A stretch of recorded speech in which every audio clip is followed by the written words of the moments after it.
حضرت عبادہ بن صامت رضی اللہ عنہ سے کی جانے والی ایک روایت میں شب قدر کی درجہ علامات بیان کی گئی ہیں۔ یہ رات چمکدار اور صاف ہوتی ہے، نہ زیادہ گرم اور نہ زیادہ سرد، بلکہ خوشبودار اور معتدل ہوتی ہے۔ اس رات میں آسمان کی طرف نگاہ اٹھا کر دیکھنے سے دل میں سرور کی کیفیت پیدا ہوتی ہے۔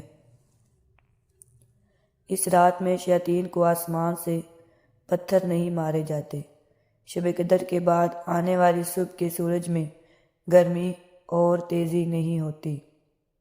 بعض بزرگوں نے اس رات میں درختوں کو سجدہ کرتے بھی دیکھا ہے، جبکہ یہ بھی بیان کیا گیا ہے کہ اس رات میں کھارا پانی میٹھا ہو جاتا ہے۔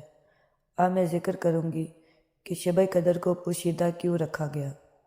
اس سلسلے میں اللہ تعالیٰ کے پیارے حبیب صلی اللہ علیہ وآلہ وسلم کا کوئی بھی کام حکمت سے خالی نہیں ہوتا۔ مختلف علماء نے مختلف حکمتیں بیان فرمائیں، لیکن یہاں پر صاحب ضیاء القرآن حضرت جسٹس پیر محمد کرم شاہ کی بیان کردہ چند حکمتیں میں آپ سے شیئر کروں گی۔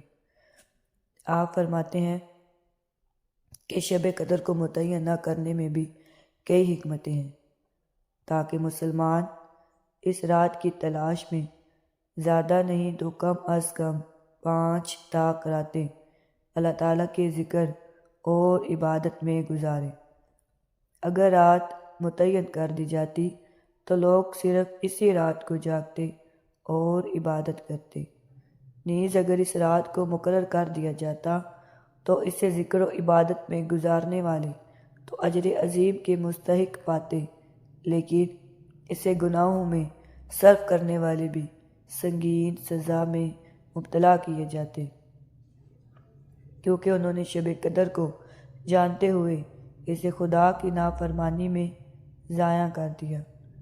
اس لیے رحمت خداوندی کا تقاضا یہی ہے کہ اسے مستور یعنی کہ پوشیدہ رکھا جائے، تاکہ اگر کوئی بد نصیب بے خبری میں اس رات کو گناہوں کی بھیٹ چڑھاتا ہے تو اسے گناہ ایک رات کا ملے اور جاگنے والے زیادہ راتیں جاگتے رہیں۔